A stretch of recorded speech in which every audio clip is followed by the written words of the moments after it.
nosso último momento, na verdade. A gente tem mais uma demo, tá? Vou chamar o pessoal da Databricks para estar compartilhando com vocês. E na sequência também tem mais 2 clientes para fazer um compartilhamento das experiências e do que eles vêm colaborando em cima do tema de governança, né? Então peço para vir ao palco aqui o Luiz e o Juliano, por favor, da Databricks, para apresentar a demo para a gente.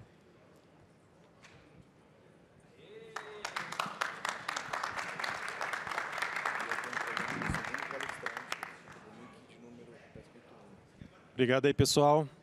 Boa tarde a todos aí. Vamos continuar aí na nossa maratona aí dos dados, tá? Meu nome é Luiz Assunção, sou arquiteto de soluções, junto com meu amigo Juliandro.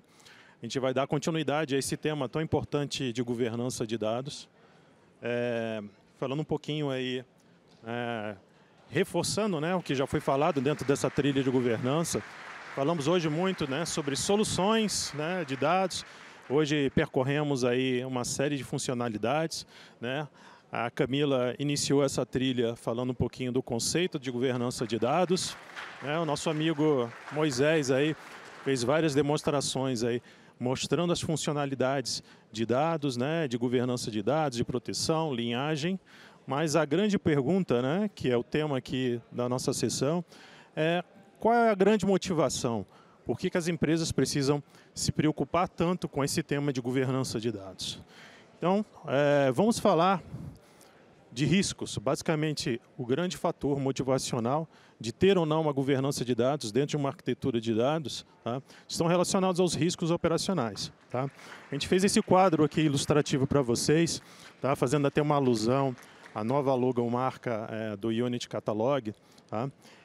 Esses grandes 6 pilares, né, não se limitam a esses 6 pilares, mas aqui a gente trouxe os 6 pilares bem relevantes em termos de governança de dados, né, de riscos operacionais que envolvem governança de dados. Tá? O primeiro, né, que vem sendo muito falado, né, tanto do ponto de vista externo, de invasões, como às vezes até um vazamento, um acesso inapropriado aos dados, tá? Que se submete também, né, a ter ou não acesso aos dados, grant de acesso aos dados, né? Às vezes uma permissão foi concedida a um grupo de dados, né, e não autorizado, ou não governado, ou um processo às vezes ineficiente. Tá?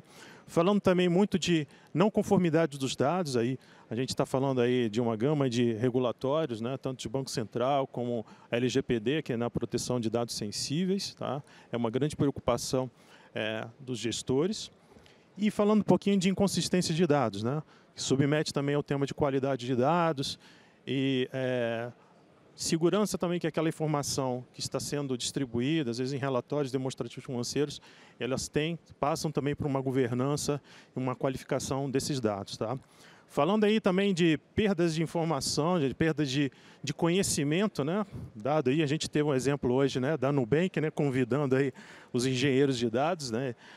Eventualmente, sim, os engenheiros de dados, né, esse tema, né, as equipes de dados, os times de dados hoje são bem relevantes, são bem procurados pelo mercado. E a saída, às vezes, de um profissional, né, gera esse risco operacional de perda de conhecimento. Tá? E esses temas também de data-driven, de cultura de dados, né, de democratização de dados, é um tema relevante, é um tema importante dentro, né, para os executivos que se preocupam com uma arquitetura eficiente aí de dados. Tá? Impactos de mudança. Né? A gente viu hoje várias funcionalidades aí de rastreabilidade, de linhagem de dados. Tá? Por exemplo, vou citar uma ilustrativo. Né? O CNPJ já foi anunciado aí que ele vai ser alterado, ele vai passar a tipificação, né? Vai passar de ser simplesmente numérica para alfanumérica. Qual é o impacto que tem isso hoje no seu grupo de informações? Né? Que tabelas hoje poderiam ser impactadas com essa mudança? Então, a gente viu várias demonstrações aqui, e a gente aqui está ilustrando a motivação. Tá? O que está por trás, né, de todas essas funcionalidades. Então, falando um pouquinho assim, e como a gente minimiza esses impactos, né, e esses riscos operacionais. Né? Citando agora, por exemplo, a parte de vazamento de dados e acessos não autorizados, a gente já fez hoje várias demonstrações. Tem a parte de rastreabilidade, que a gente consegue entregar dentro do Databricks através das tabelas de sistemas, as tabelas de auditoria. Também tem os controles de acesso, todo grant, né, toda a permissão de acesso concedida a um usuário ou a um grupo de usuários, eles ficam rastreáveis, podem ser acessíveis, né, através de sistemas, de tabelas, de consultas. Tá? Acessos não autorizados e não conformidades. Tá? A gente viu alguns exemplos hoje, a gente vai depois mostrar mais alguns, tá? Através, mais uma vez, dos logs de auditoria, Role Level Security, né, CLS também, segurança no nível de linha, segurança no nível de coluna. A gente já fez algumas demonstrações aqui, a gente vai reforçar um pouquinho ainda esse conceito. Em caso aí de não conformidade, exemplo de LGPD, né, a gente também fez alguns exemplos hoje durante a sessão nessa trilha de governança. Né, mostramos também as novidades que estão vindo, né, como o tagueamento, né, de dados sensíveis, que vai facilitar muito essa rastreabilidade, né, tanto de dados não autorizados ou dados sensíveis. Tá? A parte de monitoração, né, Lakehouse Monitoring, que é uma funcionalidade que chegou recentemente, também ajuda a endereçar essa parte de inconsistências, também, que geram problemas também na governança dos dados. Perda de conhecimento, a gente consegue endereçar isso democratizando as informações, através dos catálogos de dados, que hoje também foram demonstrados, né, em algumas, né, das demos também do próprio Moisés. Tá? E os assistentes de GenAI, né, porque não basta só o catálogo de dados, é muito difícil, né, é custoso, né, é uma tarefa, às vezes, né, não muito procurada, né? É difícil você manter essa cultura de manter os seus dados com qualidade, manter os seus dados 100% documentados. Tá? E a parte de impacto de mudanças, tá? Como eu já citei, né? Por exemplo, um CNPJ, como é que você faz essa rastreabilidade, né, de dados, né, de linhagem de dados? Através daquela, como a gente já apresentou, faz uma linhagem de dados, um data lineage. Tá? Você consegue rastrear onde que está essa tabela, qual que é o dashboard que usa aquela informação, de onde que vem aquela origem dos dados. E para completar esse ciclo todo, né, de riscos operacionais, e endereça também, por exemplo, né, os silos de informação, nada melhor do que ter uma governança unificada, que você consiga gerenciar todos os seus silos de dados, todos os seus objetos de dados num único catálogo. Tá? E através dessa brincadeira que a gente fez com a logomarca, acho que fica claro, né, que os riscos operacionais, né, os principais riscos operacionais que você tem no seu dia a dia, na sua arquitetura de dados, e como é que a Databricks traz, né, funcionalidades para cobrir esses gaps. Tá? E reforçando, né, o que já foi falado aqui já muitas vezes, acho que desde as primeiras sessões, tá? O Unity Catalog é um único catálogo universal, tá? Que cobre tanto a parte de dados como a parte de modelos de AI. Tá? E ele, né, reforçando aí, a gente colocou o link aí para vocês, né, do GitHub, ele passou a ser esse ano um projeto também open source. Tá ok? E aí eu vou passar a palavra agora para o meu amigo Juliandro, que vai fazer aqui uma demo bem humorado aí, vai enfatizar aí 3, por exemplo, dos riscos operacionais que a gente geralmente encontra aí nessa governança de dados. Obrigado, gente.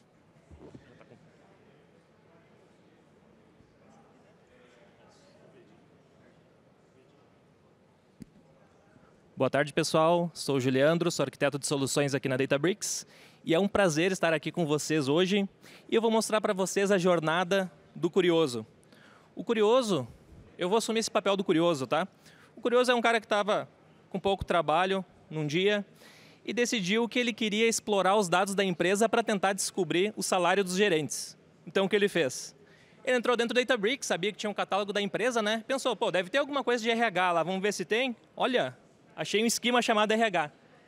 Tá fácil, né? Deve ser ali. Então, ele vai lá, entra e vê uma tabela chamada salário. É tudo que eu queria, era isso que eu queria descobrir. Ele dá uma revisada no catálogo e percebe que existe uma coluna chamada salário, porque tem toda a descrição da tabela ali, né? Tem a descrição das colunas. Então, ele vai para o SQL. Deixa eu ver quem que tem acesso nessa tabela. E ele vê que quem pode acessar é o grupo da RH.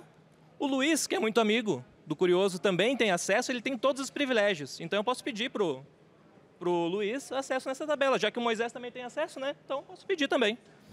E aí eu peço o acesso para o Luiz, e o Luiz vai lá e concede esse acesso de select, porque ele olha, o Moisés tem acesso, então o Juliandro, né, o curioso também é analista de dados, também pode ter acesso. Ele concede essa permissão e avisa o Juliandro, ó, tá com acesso lá, pode dar uma olhada. Ele dá um show grants de novo e olha, agora tem acesso de select na tabela. Então ele, finalizou minha jornada, né? Agora eu consigo saber quais são os salários dos gerentes aqui da empresa. Ele vai lá, dá um select e vai aparecer o salário. Não, não vai aparecer. Não retornou nada, né? Ele pensa, de repente esse meu where não está certo, tem alguma coisa ali. Ele tira o where e, para surpresa dele, retorna somente o registro dele e com todas as informações mascaradas. Por que isso, pessoal? Porque além da gente ter segurança a nível de tabela, a nível de esquema, a nível de catálogo, nós temos também a nível de linha e a nível de coluna, como nós vimos o dia todo hoje, né? E para implementar isso, é muito simples. Eu crio uma função que vai fazer esse mascaramento. Nós vimos uma abordagem por interface mais cedo, né, com o Moisés, e aqui a gente está vendo uma interface por código. Crio essa minha função e depois eu simplesmente faço um alter table para setar esse filtro, né? Então, nessa função, eu verifico se ele é membro do grupo RH. Se for membro do grupo RH, ele pode ver todos os dados. Se não for, ele só vai ver apenas o dado dele. Mas a gente também tem segurança a nível de coluna. Basicamente, da mesma forma. 2 simples passos, tá? Crio a minha função de mascaramento e, na sequência, eu atribuo essa função de mascaramento nas colunas as quais eu desejo mascarar. Feito isso, o meu dado está mascarado e vai obedecer às regras que foram definidas na função. E o resultado é aquilo que vocês viram. O curioso não se deu muito bem, né? Não conseguiu acessar os dados que ele queria. Mas, além disso, como é uma informação muito sensível, o time de segurança da informação também quer ser alertado cada vez que alguém dá algum grant nessa tabela. Então, existe uma tabela chamada history, query.history, onde nós temos o histórico de todas as consultas que foram executadas nessa tabela. E ela retorna, nesse caso, quem concedeu uma permissão, quem deu um grant nessa tabela. Com isso, a gente pode pegar essa query e criar um alerta.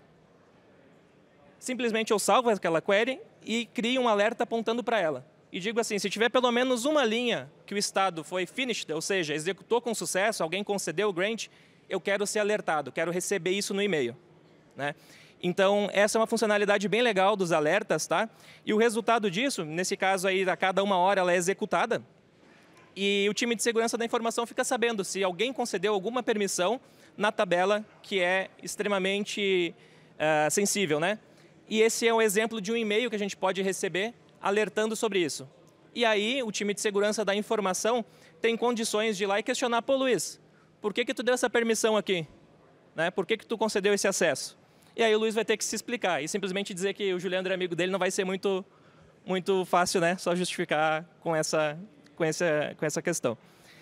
Então, pessoal, o que nós vimos aqui, né? A gente viu Row Level Security, nós vimos Column Level Security, vimos como é simples implementar isso.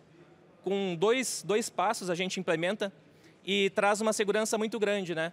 Então, quando a gente está trabalhando com informações sensíveis, é bem importante a gente ter esse cuidado para evitar qualquer tipo de vazamento, né? Reduzindo assim os riscos operacionais que o Luiz bem trouxe aqui. Então, o que eu tinha preparado aqui na demo para vocês é isso. Espero que vocês estejam gostando de todo o evento, de toda a trilha aqui de governança, tá? A gente preparou com bastante carinho. E para falar um pouco mais sobre uma jornada de governança de dados, eu vou chamar aqui o Vila, da empresa Dexco. Muito obrigado, pessoal. Obrigado, pessoal.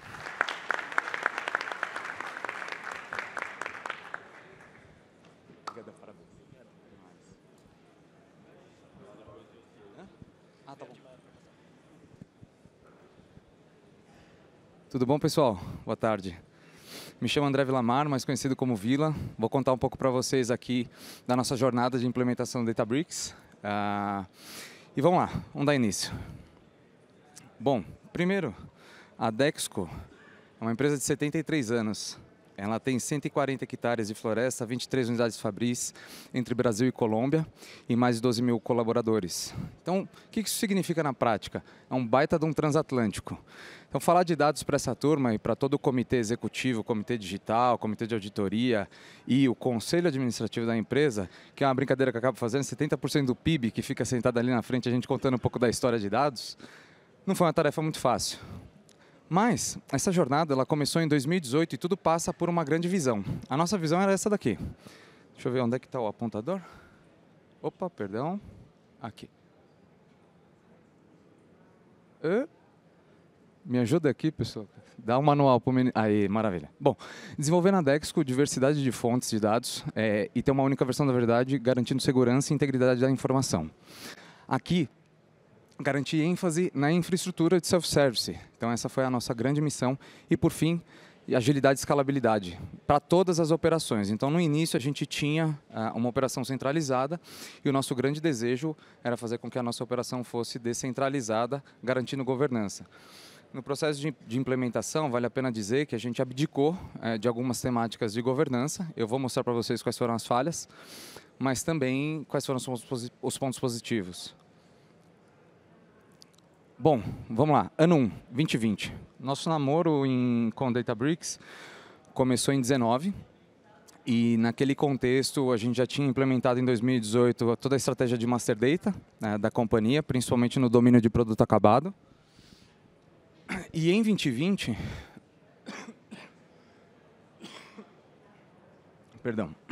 em 2020, nós tínhamos este contexto aqui. Sistemas transacionais, a gente estava saindo do SAP ECC e entrando no SAP S/4HANA no business de revestimento cerâmico. Valeu. Qual que é o... fechou, valeu.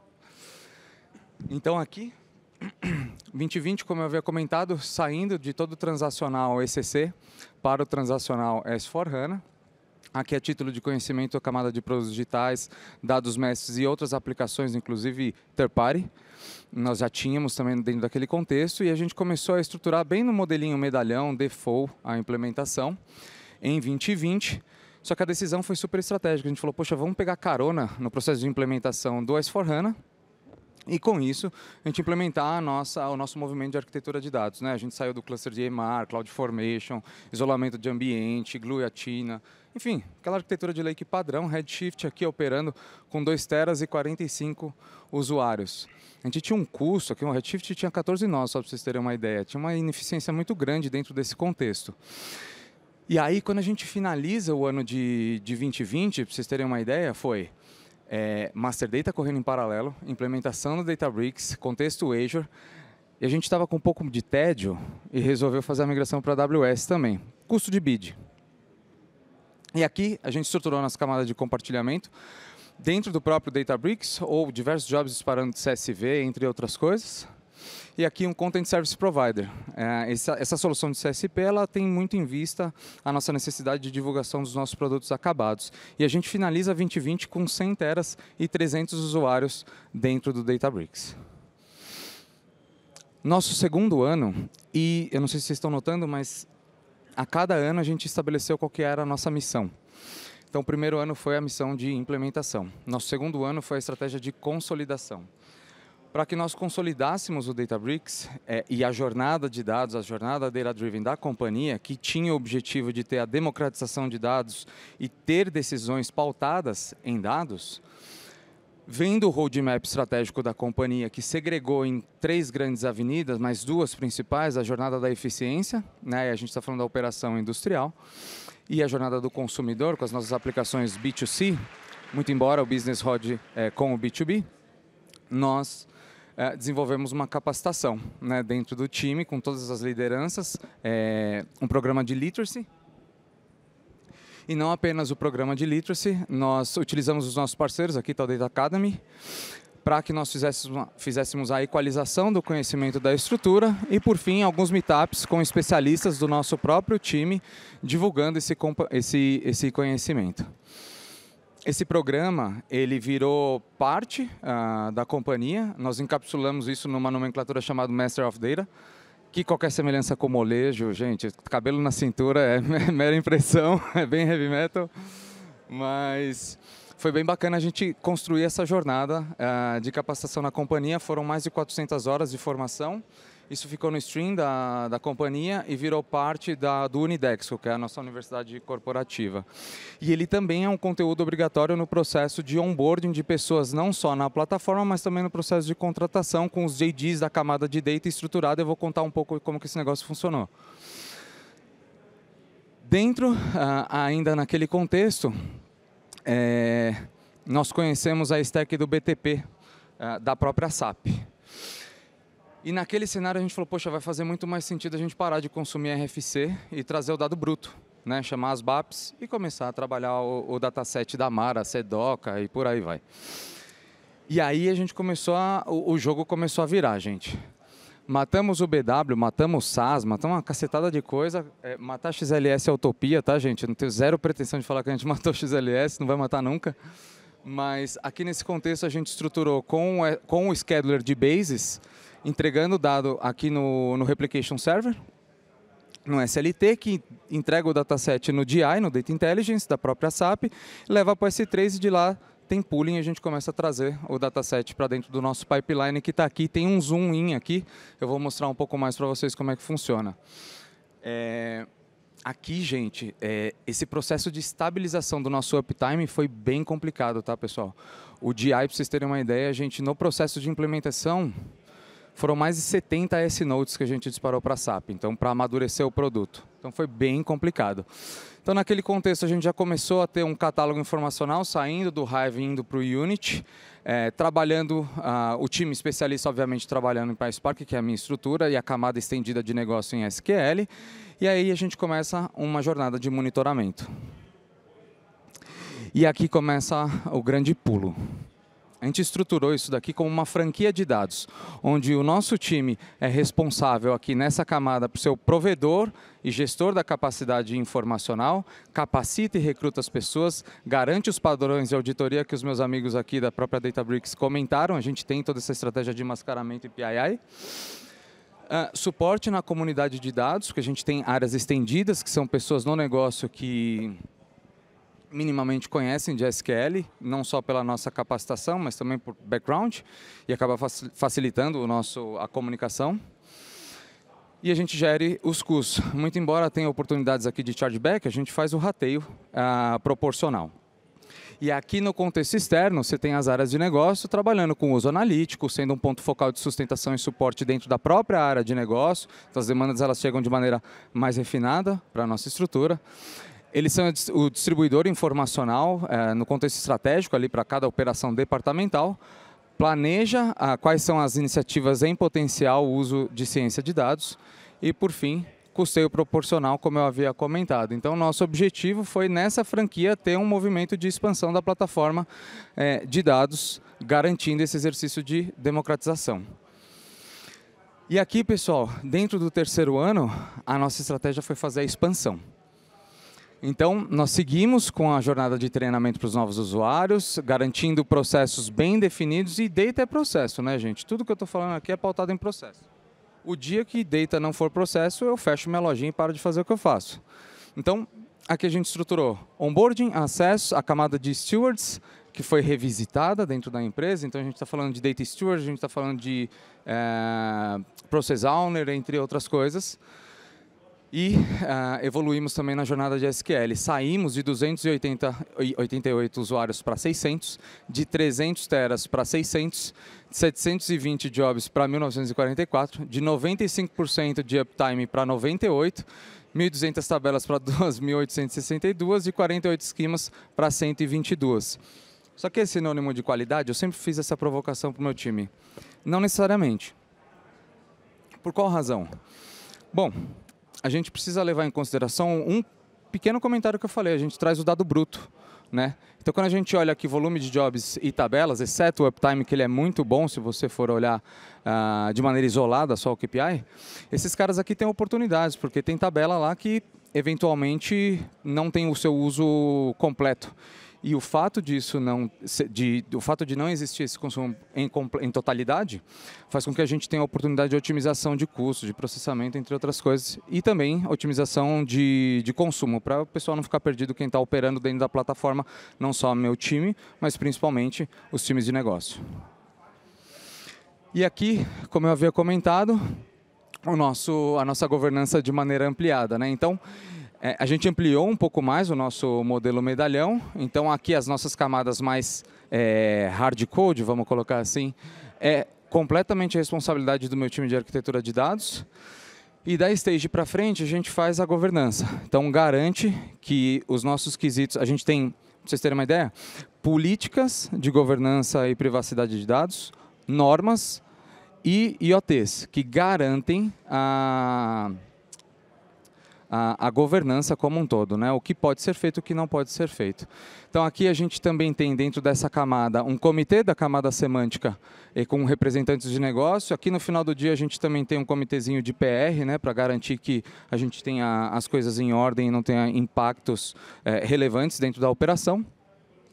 E daqui para frente, da Trust até a camada Business, a gente tem reuso informacional por departamento, camada de negócio para consumo de dados e a sustentação local, ou seja, toda a view que é criada por eles, ou análise aqui nessa área projetizada de stage, é responsabilidade deles. Uma vez que isso vai para a produção, entra na nossa esteira, a gente publica e maravilha. Esses caras são responsáveis por garantir a manutenção daquilo, assim como fazer todo o deployment da regra de negócio para a nossa estrutura e a gente garantir documentações. E aqui, pessoal, ficou a nossa arquitetura. Obviamente, de maneira ilustrativa, né? Aqui, todo o nosso contexto informacional de source, né? A Databricks operando como grande plataforma de dados, que foi um divisor de águas dentro da nossa estratégia de democratização de dados. Nossa camada de compartilhamento não só além do uso por parte dessas camadas estendidas no próprio Databricks, camada de serviço, a camada de produtos de AI Store que a gente tem ali dentro, estou falando de modelos de ruptura, mix de produto, sugestões de produtos, NBO, NBA e por aí vai, tá? Tem uma série de coisas, roteirizador, puta, tem bastante coisa que roda aqui dentro. E aqui o nosso Content Service Provider e, por fim, a nossa camada de análise. É interessante, a gente tem bastante coisa do ponto de vista de análise, né? Tem o Fiori, própria camada de aplicação, o Wi-Fi ali do próprio SAP, para consumir dado real-time. Na sequência, a gente tem Tableau e Power BI. Existem alguns critérios para decidir em qual dos dois DataVis vai ser construído. E, por fim, o Analytics Cloud, da própria SAP, que é para uso da controladoria. Naquele momento, aliás, nesse momento aqui, ano passado, a gente falou, poxa, precisamos rever a nossa otimização. Então a gente começou uma esteira de FinOps bastante forte e a gente saiu de uma volumetria de 600 para 420 teras, então a gente conseguiu fazer uma otimização que eu havia comentado lá das tabelas brutas, e de 600 para 780 usuários. Agora a gente está beirando quase 900, tá, pessoal? Então está crescendo bastante a nossa plataforma nos últimos 4 anos. E aqui, 4º ano, né? Agora 2024. Temos um uptime aqui de 99,46. Caras, isso daqui é sensacional, de verdade. Assim, e muito embora exista downtime por diversas razões, a gente consegue garantir disponibilidade de dados, mas quando isso acontece, a gente vai lá, faz um diagnóstico, monta um plano de ação em cada item reportado, a gente faz isso mensalmente, de maneira estruturada, o acompanhamento é diário, e consegue garantir a evolução dos custos também. Diga-se de passagem, isso aqui é fotografia da operação 24/7, tá? E a minha estrutura, ela não opera 24/7. Então, tem um nível de automação aqui e confiabilidade muito grande. Bom, resultados alcançados. A gente conseguiu garantir eficiência na camada de engenharia, no desenvolvimento e no controle dos nossos pipelines de 37%. Na nossa camada de science, do ponto de vista de exploração, e toda a nossa infraestrutura dedicada para o pipeline de ML, 18% de eficiência. Na camada de análise de dados, incluindo boas práticas de governança, muito embora existam oportunidades aqui de refresh, né, no quesito técnico, vamos colocar assim, a gente tem uma boa eficiência, e aqui, olhando essa camada de outros, aqui a gente alavanca as visões de times externos, e a gente teve essa fotografia aqui de 23%, porque nós construímos um guideline de governança de dados. Então, tem um documento, o pessoal tem que seguir a boa prática. E a boa prática garante performance e evolução, entre outras coisas, da nossa aplicação. Bom, nem tudo são flores, né? Então vamos lá. Na camada aqui de query, principalmente do negócio, a gente fez um movimento e continua fazendo de migração de tudo que foi construído em SQL para PySpark. Então a gente ainda tem uma lacuna bem representativa aqui para fazer a captura em relação à governança desses caras aqui. Nas PR está um pouco mais controlado, mas existe oportunidade. No reuso está bem bacana, está perto do aceitável, mas, de novo, existe uma lacuna. E cobertura informacional, acho que é um KPI que nos deixa bem contente. Assim, é satisfatório ver que a gente tem 92% de cobertura e centralidade da informação dentro da plataforma hoje. Bom, quais são as nossas principais atividades agora em governança de dados? O uso de IA. Então, o que a gente quer fazer com isso? Automação das políticas de governança, tendo a classificação automatizada e a detecção de anomalias. Catálogo inteligente, recomendando de maneira personalizada os esquemas. E a busca semântica também, para ter um outro nível de usabilidade da linhagem dos dados. Otimizar a nossa camada de FinOps e, por fim, atribuição dinâmica na nossa camada de acessos. E dessa maneira, pessoal, a gente tem hoje uma fotografia de democratização de dados, que é crítico, sim, para alcançar as melhores decisões e aprimorar a performance dos negócios. Através do acesso aos dados para os stakeholders, a Dexco fomenta o movimento de soluções informadas e conduz a inovação em ciência de dados aplicada. Hoje, a gente pode afirmar que os dados estão unificados, flexíveis e acessíveis. Dessa forma, eu encerro minha palestra. Agradeço demais o convite, espero que vocês tenham gostado e faço o convite agora para o pessoal do Consumidor Positivo. Obrigado.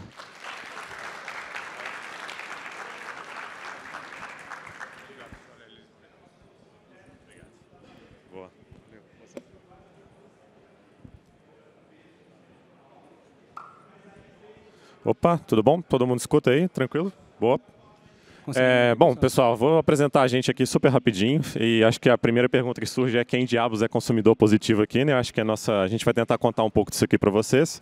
Eu sou o Léo Machado, sou diretor de dados atualmente. Esse aqui é o Lucas Rodrigues, também conhecido como Cercão, TubeDog, Big Fence, por aí vai. Nosso CTO lá dentro. E a gente vai contar um pouco para vocês de quem é a gente, o que a gente faz e o que a gente tem a ver com governança aqui, basicamente, tá? Então, a gente intitulou nossa apresentação uma jornada de crédito positiva, porque a gente é uma empresa que tenta trazer esse lado positivo para a vida do consumidor. Mas antes de entrar nisso, acho que a gente precisa entender qual que é o lado negativo que a gente está tentando resolver no Brasil hoje com os nossos clientes aqui, que são basicamente todo brasileiro. Esse aqui é um retrato da negativação no país, e vocês podem ver ali que desde 2022 ali, ó, a gente tinha 100 milhões de contratos negativados, e isso avançou para 2024 aqui com 150 milhões de contratos negativados. Então, apesar de iniciativas do governo, como desenrola basicamente a situação de negativação no Brasil, está crescendo sem parar, e isso é muito ruim para o consumidor, porque ele entra num ciclo negativo de crédito, né? Ele não consegue sair dali, limpar o seu nome, mas, ao mesmo tempo, isso também tem um impacto negativo na outra parte do ciclo aqui, que é a parte de crédito. A gente sabe aqui, ó, essas três linhas aqui são as taxas de juros de alguns segmentos aqui do Brasil e elas são altíssimas. Assim, nosso rotativo do cartão no Brasil bateu 400% no ano passado, para vocês terem uma ideia assim. É uma taxa de juros absurda. E apesar disso, o valor total tomado pelos consumidores continua crescendo de forma absoluta aqui. Isso é um ciclo, né? As pessoas tomam crédito, as pessoas se endividam, as pessoas tomam mais crédito depois, se endividam, pagam suas dívidas e por aí vai. Então esse é um mercado que continua crescendo o tempo todo, basicamente assim. E como é que aí que entra consumidor positivo, né? O que a gente tenta resolver aqui para todo mundo? Boa. É um site, basicamente, focado no B2C, para vocês, consumidores, onde vocês podem negociar dívidas, encontrar crédito e acompanhar seu score. Então, a gente tenta atuar nesse ciclo de crédito de forma completa, basicamente, para ajudar o consumidor a negociar suas dívidas, encontrar crédito que seja acessível para ele e acompanhar o score de crédito num jeito muito mais transparente do que o mercado é hoje. Então, eu convido todo mundo, inclusive, a se cadastrar lá depois do nosso aplicativo e acompanhar o seu score lá. E hoje aqui a gente tem duas empresas principais, que são a Consumidor Positivo e a Acordo Certo, são duas marcas aqui, e a gente é uma joint venture, tá? A gente é uma joint venture entre a Boa Vista Serviços aqui, que é um birô de crédito do Brasil, e a Red Ventures, uma empresa de tecnologia americana, e a gente tem mais de 45 empresas parceiras hoje, desde bancos, securitizadoras, telecom, varejo e por aí vai, tanto na parte de renegociação quanto na parte de crédito. A gente fecha 300 mil acordos por mês, então a gente ajuda 300 mil brasileiros a saírem do negativo e pagarem suas dívidas. A gente já ofereceu ofereceu mais de 10 bilhões de reais em desconto aqui na nossa plataforma e a gente faz hoje mais de 1 milhão de propostas de crédito por mês, ou seja, a gente ajuda 1 milhão de pessoas a encontrarem um cartão de crédito, um empréstimo que faça sentido para aquela pessoa ali. E só para vocês terem uma ideiazinha de como é a nossa plataforma, tá? Mas aqui a gente tem um lado de renegociação, do lado de cá a gente tem um lado de crédito. E o que é importante mencionar aqui é que hoje a gente tem acesso a dados de birô, a gente tem acesso a dados de negativação por causa da Boa Vista, a gente tem acesso a dados de tracking e analytics dos nossos clientes e a gente consegue aqui usando modelagem, usando várias técnicas aqui, achar uma oferta de crédito e uma oferta de renegociação que seja melhor para cada cliente. Então, basicamente, um cliente que pede um cartão, que pede um empréstimo hoje pela nossa plataforma, ele tem de 10 a 15 vezes mais chance de ser aprovado, porque a gente integra com nossos parceiros, a gente checa a pré-aprovação desse cliente aqui em vários parceiros, vários birôs, e a gente consegue oferecer um lead bem qualificado, tanto para os nossos parceiros, mas também ajudar o nosso cliente, né, o consumidor, a pedir um produto que ele consiga ser aprovado ali. E acho que o que amarra tudo isso aqui também é o nosso score. Então a gente construiu um score junto com a Boa Vista aqui, transparente para o consumidor e gamificado. Então qualquer pessoa que se cadastrar hoje aí na Consumidor Positivo pode entrar no site, acompanhar o seu score. Esse score correlaciona com a aprovação, testado aqui pelo nosso time. E basicamente a gente dá gamificado para o usuário o que ele precisa fazer para aumentar o próprio score. Desde pagar suas dívidas, securitizar seus bens e por aí vai, a gente consegue falar exatamente o que o usuário precisa fazer para evoluir nessa jornada positiva de crédito aqui. Então, acho que eu vou convidar nosso CTO aqui agora para falar um pouco do lado de tecnologia, como a gente amarra isso tudo aqui. Boa, obrigado, Léo. Só para deixar claro também, gente, a gente não é a empresa Positivo de computador, tá? Umas 3 pessoas vieram falar, vocês vendem computador? Não, é Consumidor Positivo, outra empresa, outra coisa. Nosso negócio é monitoramento de CPF, resolver dívida, então entra lá, é consumidorpositivo.com.br, pode fazer sua conta, é de graça, não precisa ficar pagando o serviço aí por fora, tá? Aqui é tudo de graça, fica tranquilo. Nosso maior desafio hoje é que a gente é um hub de informações, então, de parceiros diferentes, então, birôs de crédito, telecom, securitizadoras, e aí a gente tem 4 plataformas que a gente tentou, são nossas filhinhas aqui, a gente tentou criar para resolver essa ingestão de tantos eventos e dados, né? O primeiro é o Engage, que é nosso CRM interno, que a gente desenvolveu, hoje com 15 bilhões de eventos por mês. O Redline é a nossa ferramenta de tracking, tanto de serviço quanto de behavior de usuários, hoje com 1 bilhão de eventos por mês. O Sorting Hat é aqui onde a magia acontece, a gente tem nossos modelos, nossas recomendações, nosso motor de decisão, hoje com 15 milhões de decisões por mês. E a Apple, que hoje a gente tem, como a gente tem relacionamento com muitos parceiros diferentes e muito grandes, a gente recebe de forma ainda arcaica muitos arquivos. Então a gente tem um processador bem pesado aqui de ingestão de arquivos, então 1 milhão de arquivos já ingeridos. E são arquivos bem grandes, assim, a gente está falando de, sei lá, 20 gigas zipado por dia para cada um dos nossos parceiros. Então é um volume bem alto. Aí beleza. Então assim, a gente já sente na pele a dor ali de conseguir governar todo esse ecossistema. E eu acho que todo mundo aqui já sentiu também já viu no mercado algo parecido, né? E a gente já viu em todas as palestras, acho que eu assisti hoje, aprendi bastante sobre isso, em como fugir desses cenários que a gente está listando aqui agora. Então, primeiro que a gente precisa ser rápido, né? As ferramentas mais antigas, elas geram esse ambiente de o pântano de dados, né? E a gente vai entrando em umas ciladas que dificultam o nosso dia a dia. Então, por exemplo, a gente tem parceiros de crédito que mudam políticas de crédito, sei lá, semanalmente e mensalmente. A gente precisa se adaptar rápido, criar novos esquemas rápido, catalogar dados rápido, porque semana que vem já vai mudar o cenário novamente. A gente tem leis que mudam o tempo todo, né? A Lei Geral de Privacidade, a burocracia. A gente tem um exemplo recente que aconteceu, a gente viu uma empresa que bloqueou o Ctrl+C, Ctrl+V dos desenvolvedores no browser. Aí você via a galera tudo, primeiro que isso é um absurdo, mas a galera ia lá no inspect, né, do Chrome, inspecionava o elemento, copiava com o botão direito. Então assim, é o tipo de coisa que não foi bem pensada, não resolve o problema e só, assim, você cria uma cultura que, é um time de segurança ali que está mais apontando o dedo do que ajudando, né? Enfim, a gente não quer trabalhar em construir uma cultura nessa linha, a gente quer realmente um time de governança colaborativo, né? E eu coloquei custo também aqui, que centralizar. Hoje tem muita ferramenta diferente para escaneamento, classificação de dados, sempre um contrato diferente, um onboarding diferente para a pessoa que está entrando no funcionário novo. Então também é um ponto bem importante para a gente. Mas um ponto que também intensifica um pouco nossa preocupação com governança é que os dados nem sempre a gente controla, né? A gente gera muitos dados, mas os dados mais sensíveis que a gente tem, nós somos operadores. Então, os dados de birô de crédito, os 45 parceiros ali que a gente tem, as financeiras, os bancos, utilities, eles são controladores, a gente opera. Então, a gente tem que se adequar ao nível que eles pedem. Então, a gente tem que conseguir também se adaptar rápido. Então, são informações sensíveis, de dívida, de dados positivos. Então, tem bastante coisa sobre todos os brasileiros. Então, é uma responsabilidade a mais. Então, a gente tenta se tornar mais importante ainda, a gente tem um time que colabore. Então, a gente tem pensado hoje, pode colocar a frase disruptiva? Aí, obrigado. A gente pensa em governança como algo que habilita mais acesso, né? Que aproxima os usuários, os funcionários dos dados, ao invés de ser algo que restringe. Né? E aí, esse é o primeiro ponto que eu queria colocar. É uma regra besta que a gente criou que já ajudou bastante. Que assim, se você se o seu dado que você está trabalhando ali no seu dia a dia, para você ser útil, ele tem que ser catalogado. Então, isso é uma coisa que a gente compartilha um pouco a responsabilidade com o time. Né? Então, se você quer que o time todo tenha benefícios com esse dado que você está usando, que você está criando, que você está ingerindo de algum lugar, ele precisa ser catalogado. E aí é uma coisa que a gente não foi aquele time de governança que aponta dedo, caça as bruxas, data tal, tem que estar tudo classificado agora. Não, é uma coisa que, cara, se quiser ter um benefício, o custo-benefício vale a pena, né? Ainda mais se você tiver uma ferramenta que acelera. Antigamente era mais difícil. Hoje em dia a gente já viu muita palestra hoje que já está resolvido esse problema, né? Aí no desenho esse aqui é o desenho da nossa arquitetura, bem alto nível. Então a gente tem a coleçãozinha ali de plataformas que a gente criou, gerando aquele monte de dados que eu já citei antes.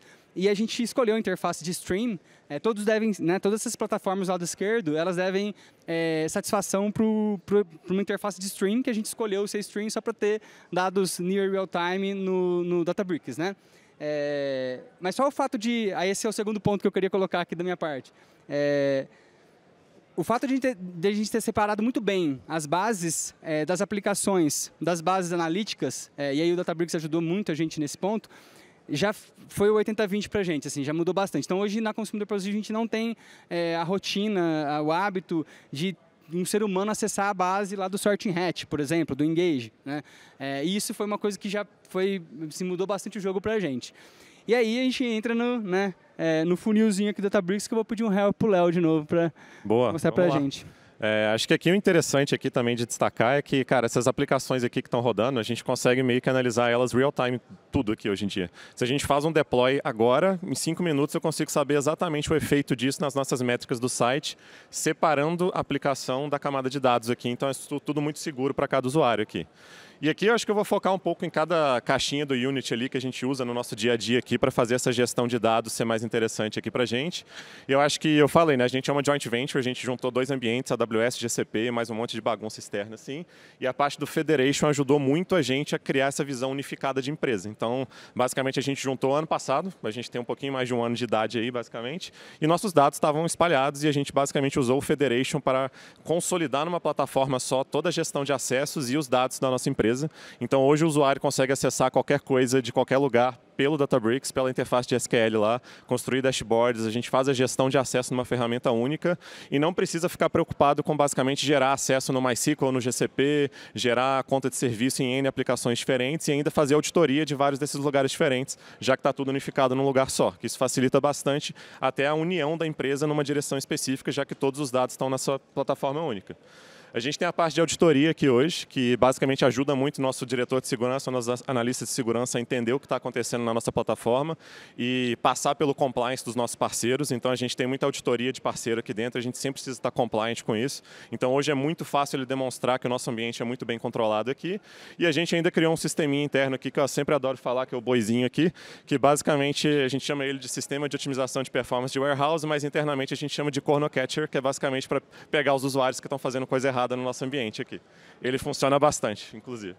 A parte de lineage ajudou muito a gente aqui também, porque a gente herdou uma arquitetura bem tradicional de tabelas e múltiplos ambientes. E basicamente tinha data source, warehouse, BI, partner, automation, basicamente separado em diversas camadas.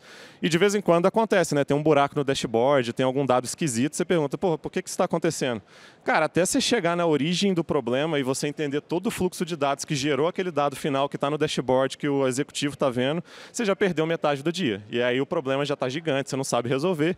E com Lineage hoje é super simples. Você pode entrar em qualquer tabela que alimenta qualquer dashboard e com alguns cliques você chega na origem do dado e consegue resolver, entender se é um problema de ingestão, se o site realmente caiu, se está acontecendo alguma coisa errada. Então, é uma ferramenta que a gente usa muito, é muito interessante também para acelerar nosso processo de desenvolvimento aqui. Nossa parte de catálogo, a gente está basicamente 100% em Unity hoje, tá? Todos os nossos dados estão lá dentro já. E a gente faz a gestão de acessos e tabelas e metadados e comentários pelo GitHub. A gente tem um repo unificado hoje aqui, que basicamente é um... vou mostrar ele aqui, mas ele é um YAMLzinho que a gente faz configuração de tabela e fica numa interface mais simples para o usuário poder, por exemplo, pedir acessos e definir os metadados. E a gente sempre tenta descrever nossas tabelas o máximo possível para a gente poder colher o benefício disso depois, que é, por exemplo, sistemas automatizados de fazer query, que nem a gente viu aqui mais cedo e tal. Então, todo o nosso catálogo está bem definido, bem catalogado e todos os controles de acesso eles estão no lugar unificado que a gente consegue consultar e garantir que está tudo certo também. Acho que na parte de BI também, acho que, eu não sei se é tão disruptivo assim, mas a gente está usando o nosso BI 100% em Databricks hoje. A gente não tem Power BI, a gente não tem Tableau, a gente não tem Looker, a gente não tem mais nada. Então, é muito mais simples também controlar o que o usuário está vendo, o que o usuário tem acesso, o que o nosso time interno consegue acessar. Nosso time financeiro, nosso time de suporte, nosso time de comercial, basicamente todo usa o Databricks para acessar nossas métricas, performance, carteiras, dados, receita e por aí vai. Então, é muito fácil unificar. E isso aqui é um dashboard que nossos desenvolvedores criaram para basicamente ver aqui execuções de Lambda que eles subiram para acompanhar o processo, estava tudo acontecendo de forma simples. Então é muito legal que todo mundo consegue usar e todo mundo usa bastante SQL na nossa plataforma hoje, de forma democrática na empresa como um todo aqui. Eu acho que assim, a gente tentou trazer um pouquinho aqui de como a gente faz a governança dos nossos dados. Acho que tem muito mais para falar aqui. A gente podia ficar aqui falando, cara, meia hora de cada sistema que a gente construiu ali, como que isso é importante para a gente. Mas a gente queria focar nessa parte de governança pelo tema aqui do Breakout. E acho que para finalizar aqui, vamos deixar os insights aí de volta com o Sercão, para a gente ver o que é interessante aí. Aqui agora é só alegria, né? É basicamente o contrário do que eu falei antes, né?